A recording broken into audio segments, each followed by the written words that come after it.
Watch someone get caught in an armbar, and their first reaction often seems completely logical. The arm is trapped, so they pull. They twist. They try to drag the elbow back toward their body before the opponent can straighten it. Sometimes that works, especially before the position is fully secured. But once the attacker has established control, the same instinct can create a strange problem. The harder the defender tries to pull away, the tighter the submission can begin to feel. At first, that seems backwards. Normally, moving away from pressure should create space. In an armbar, however, escape isn't simply about separating yourself from the attacker. It's about changing a very specific relationship between your shoulder, your elbow, and the attacker's hips. Move those pieces in the wrong direction, and your own effort can remove slack, straighten the trapped arm, and improve the attacker's leverage. That's why an armbar isn't fundamentally a contest between one person's arms and another person's grip.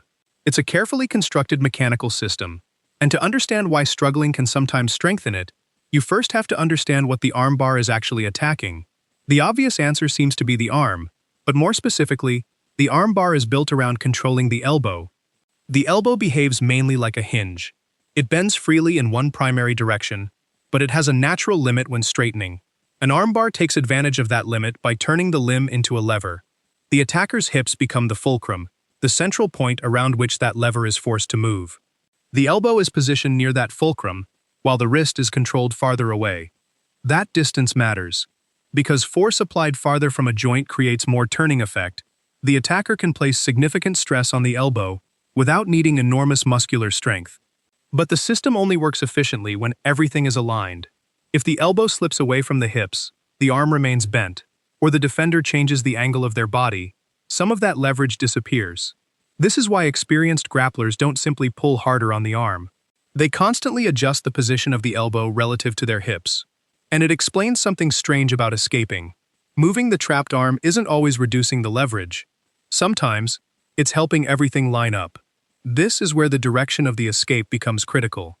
An armbar becomes most threatening when the attacker can control the wrist while keeping the defender's elbow positioned over the leverage point created by the hips. If that alignment is imperfect, there may still be room for the defender to rotate, bend the arm, or begin withdrawing the elbow. But desperate movement can accidentally improve that alignment. Imagine pulling the trapped arm straight away, without first changing the position of the elbow. Instead of creating useful space, that effort may straighten the arm and remove the remaining slack from the system. Rotation matters too. Turning the forearm changes the orientation of the elbow joint, which can either help an escape or present the attacker with a better angle to continue controlling it. This is why movement alone isn't an escape. What matters is whether that movement changes the mechanics of the position. A defender can struggle intensely, while making almost no meaningful progress, or worse, make the submission cleaner. But staying completely still isn't the answer either. Experienced grapplers do move when they're trapped. The difference is that they aren't simply trying to pull the arm away. They're trying to move the structure connected to it. That structure begins at the shoulder. The arm doesn't exist independently from the rest of the body. Its ability to rotate, bend, and withdraw depends heavily on what the shoulder and torso are allowed to do. That's why a defender who only fights with the trapped arm is solving just one part of the problem. To meaningfully change the position, the defender needs to alter the relationship between the shoulder, the elbow, and the attacker's hips. If the upper body can rotate, the elbow may begin moving away from the strongest line of pressure.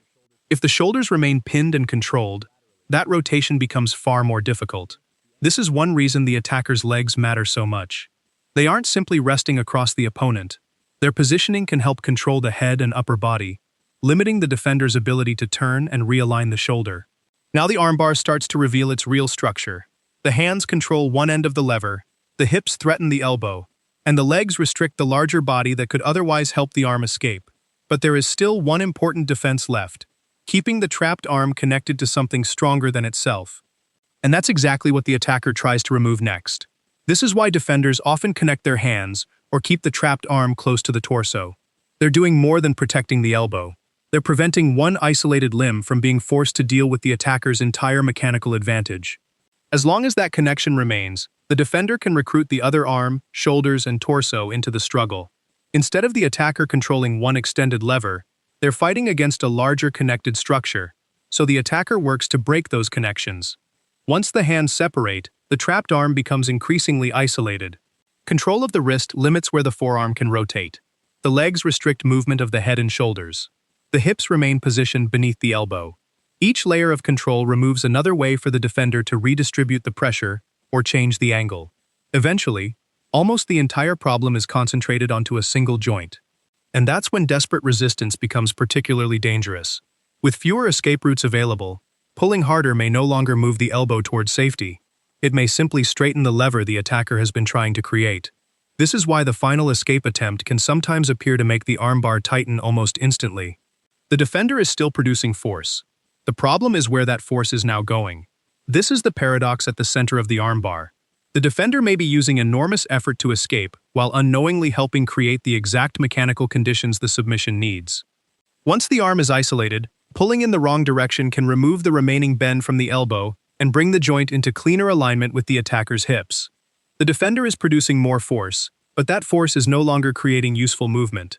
Instead, it can tighten the lever that is working against the joint. That doesn't mean resistance always makes an armbar stronger. Proper escapes work precisely because they change the geometry, moving the elbow away from the leverage point, changing the body's angle, or preventing full isolation before dangerous extension develops. The difference is direction. And that reveals a principle that appears throughout grappling. Force is only useful when the mechanics allow it to be useful. Applied in the wrong direction, strength can become something your opponent uses against you.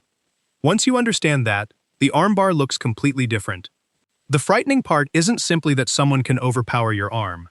It's that once the position is mechanically correct, your instinct to pull harder can straighten the lever, remove the remaining space, and make the submission feel stronger, precisely because you're trying so hard to escape.